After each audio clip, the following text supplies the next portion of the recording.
राधे राधे दोस्तों, कैसे आप सब। दोस्तों, हमारे YouTube चैनल पर आपका स्वागत है। हमारे इस चैनल को सब्सक्राइब कीजिएगा और हमारी इस वीडियो को लाइक, शेयर और कमेंट जरूर कीजिएगा। दोस्तों, हमारे हिंदू ग्रंथों में एकादशी के दिवस को भगवान श्री विष्णु जी के कारण बहुत ही पवित्र माना गया है। वर्ष में आने वाले 24 एकादशियाँ जो है दोस्तों से लेकर 26 एकादशी के उत्सव भगवान श्री हरि को बहुत ही प्रिय होते हैं। प्रत्येक महीने में 2 एकादशी के उत्सव आते हैं, जिसमें से एक शुक्ल पक्ष और दूसरा पर्व कृष्ण पक्ष के चलते मनाया गया जाता है। हिंदू पंचांग के अनुसार अधिक मास और मल मास के आने पर एकादशियों की तिथि बढ़ जाती है। प्रत्येक एकादशी की अपनी विशेष व्रत कथा होती है और एकादशी के व्रत को सभी व्रतों में सबसे श्रेष्ठ व्रत माना गया है। एकादशी के शुभ अवसर पर अनंत फल प्राप्ति हेतु पूजा पाठ व्रत आदि को शुभ मुहूर्त में ही करना चाहिए। हिंदू पंचांग के अनुसार सूर्योदय के आधार पर दिनों की गणना की जाती है, इसलिए जो है दोस्तों अंग्रेजी कैलेंडर के हिसाब से एकादशी तिथि की अवधि 2 दिनों के बीच रहती है। एकादशी के दिन रखे गए व्रत को एकादशी के पारण मुहूर्त में खोलना चाहिए। पुराणों में इस मुहूर्त में खोला गया व्रत संपूर्ण माना गया है, इसलिए इन मुहूर्तों को कथाओं का ज्ञान होना बहुत ही आवश्यक होता है। जी हाँ दोस्तों, हम बात कर रहे हैं मार्गशीर्ष महीने के कृष्ण पक्ष की एकादशी तिथि के बारे में, जिसे उत्पन्ना एकादशी के नाम से जाना जाता है। ऐसी मान्यता है कि उत्पन्ना एकादशी का व्रत करने से मनुष्य के पिछले जन्मों के पाप भी नष्ट हो जाते हैं। उत्पन्ना एकादशी के व्रत के प्रभाव से जातक को संतान सुख, आरोग्य और जन्म मरण के बंधन से मुक्ति मिलती है। इस बार उत्पन्ना एकादशी का व्रत जो है दोस्तों 20 नवंबर के दिन को रखा जाएगा। जी हाँ दोस्तों, आइए जानते हैं इसका महत्व, पूजन विधि और शुभ मुहूर्त के बारे में।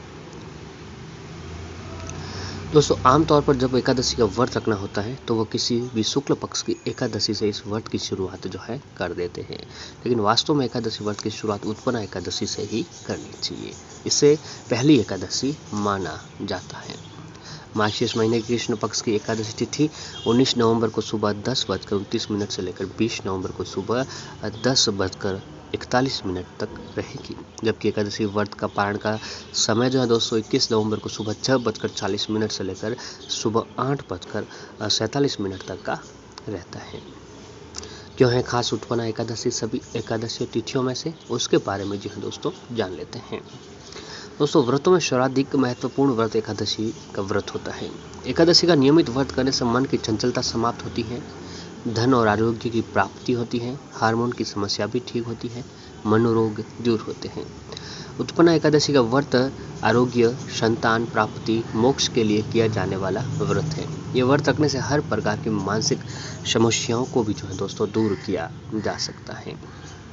अब आइए दोस्तों जानते हैं उत्पन्ना एकादशी की व्रत पूजा विधि के बारे में। तो एकादशी के दिन ब्रह्मा मुहूर्त उठकर सबसे पहले व्रत का संकल्प लें।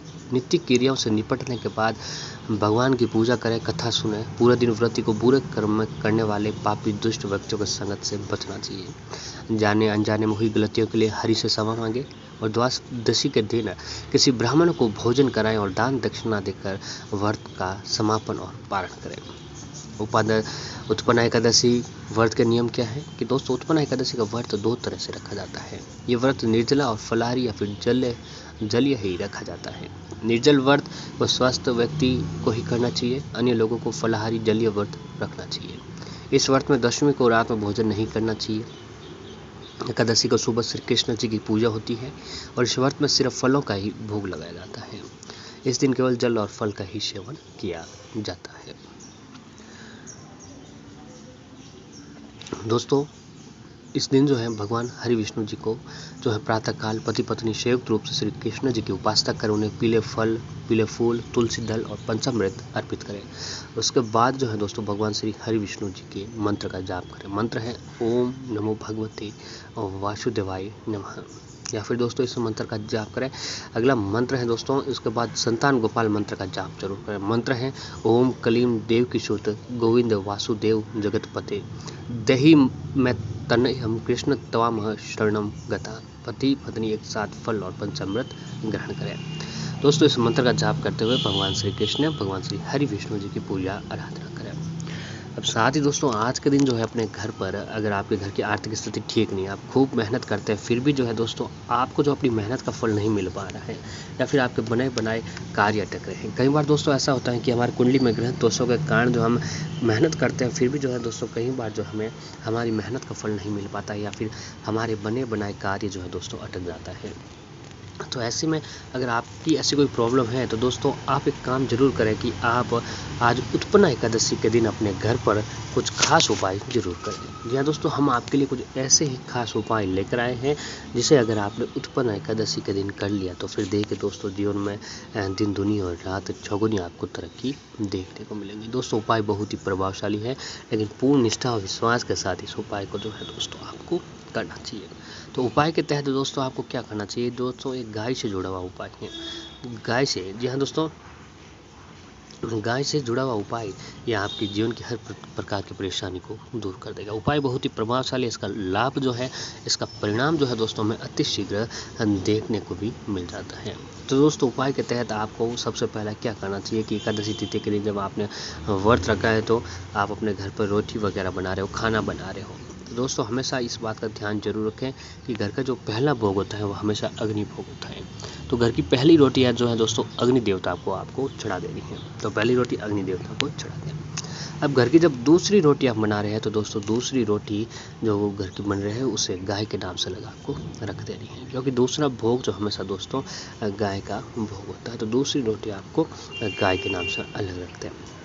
अब आपके घर का काम पूरा हो जाए, आप फ्री हो जाए, और जो रोटी जो है दोस्तों आपने गाय के नाम से लग रखी थी उस रोटी को ले, उस रोटी के ऊपर सबसे पहले जो है दोस्तों देसी घी लगाएं। ये दोस्तों उस रोटी के ऊपर आप सबसे पहले देसी घी लगाएं, और देसी घी लगाने के बाद उस रोटी के ऊपर अब गुड़ के साथ डली रखें। जी हाँ दोस्तों, मीठा गुड़, शुद्ध गुड़ जो होता है उसे लेकर जो है दोस्तों उसकी 7 टुकड़े करके उस रोटी के ऊपर आपको रख देना है, यानी गुड़ की 7 डली उस रोटी के ऊपर रख दें। अब उस रोटी के ऊपर घी भी डालें। घी डालने के बाद जो है दोस्तों उस रोटी के ऊपर 7 चुटकी हल्दी डालें। अपने हाथ से 7 चुटकी जो है उस रोटी पर हल्दी भी डाल देनी है। हल्दी डालने के बाद उस रोटी का गोलाकार बना दीजिए और घर से बाहर जाए। रास्ते में जहाँ कहीं पर भी जो है दोस्तों आपको गाय दिखाई दे, जी हाँ दोस्तों, उस रास्ते में आपको जहाँ कहीं पर भी गाय दिखाई दे उस गाय को जो है दोस्तों वह रोटी आपको खिला देनी है। गाय को रोटी खिलाते हुए जो है दोस्तों आप एक काम करें कि गाय को रोटी खिलाते हुए गाय की पीठ पर हाथ फेरते हुए आपकी जो भी परेशानियां हैं उस परेशानियों को बोलते हुए गाय को वहाँ से विदा कर दीजिएगा। दोस्तों मात्र ये काम जो है अगर आप आज उत्पन्न एकादशी के दिन कर लेते हैं तो दोस्तों आपके घर की कई सारी परेशानियां खत्म हो जाती हैं।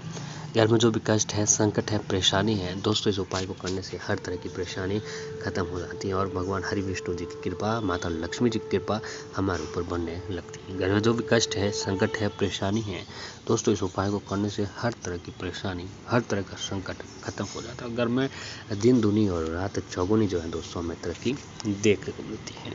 तो ये उपाय बहुत ही सरल उपाय और बिना पैसों का उपाय है। इस उपाय को जो है अगर आप उत्पन्न एकादशी के दिन कर लेते हैं तो दोस्तों हर प्रकार के कष्टों से आपको छुटकारा प्राप्त होने लग जाता है। तो अगला उपाय है कि दोस्तों आज के दिन जो है गाय को हरी घास भी जरूर खिलाएं। अगर आप किसी विशेष कार्य के लिए बाहर जा रहे हैं तो अपने साथ हरी घास या फिर हरा पालक लेकर जाएं और रास्ते में जहाँ कहीं पर भी गाय दिखाई दे उस गाय को रोटी खिलाते हुए दोस्तों आगे निकलें। दोस्तों आप गाय को रोटी खिलाते हुए आगे निकलते हैं तो आप जिस काम के लिए भी जा रहे हैं उस काम में आपको सफलता अति शीघ्र मिलने लग जाएगी। तो ये काम भी जरूर करें, लेकिन इस बात का ध्यान जरूर रखें कि जो पूजा आप आज के दिन कर रहे हैं उस पूजा जो है दोस्तों भगवान हरि विष्णु और माता लक्ष्मी जी की एक साथ करें। यहाँ एक साथ की गई पूजा का ही पूर्ण फल जो है दोस्तों हमें प्राप्त होता है। तो भगवान हरि विष्णु और माता लक्ष्मी जी की एक साथ पूजा आराधना करें। ओम नमो भगवती वासुदेवाय नमः मंत्र का जाप करें। भगवान हरि विष्णु जी को तुलसी दल का भोग लगाएं, क्योंकि हम जब तक तुलसी दल का भोग नहीं लगाते हैं तब तक जो है दोस्तों हमारी पूजा अधूरी मानी जाती है। तो भगवान हरि विष्णु जी को तुलसी दल का भी भोग आप जरूर लगाएं। दोस्तों उत्पन्न एकादशी के दिन दान धर्म का विशेष महत्व माना गया है, इसलिए भगवान विष्णु जी और माता लक्ष्मी जी की पूजा के बाद उन्हें पीले या फिर अन्न का और धन का दान आप जरूर करें। एकादशी व्रत के दिन ओम नमो भगवते वासुदेवाय नमः मंत्र का जाप निरंतर करते रहें। साथ ही इस दिन शाम के समय माता तुलसी जी के सामने दीपक जलाएं और उनकी आरती करें और 11 बार परिक्रमा करें। इस दिन भगवान विष्णु जी की पूजा के बाद पीपल के पेड़ की पूजा करने का विशेष लाभ मिलता है। साथ ही घर के मुख्य दरवाजे पर भी घी का दीपक अवश्य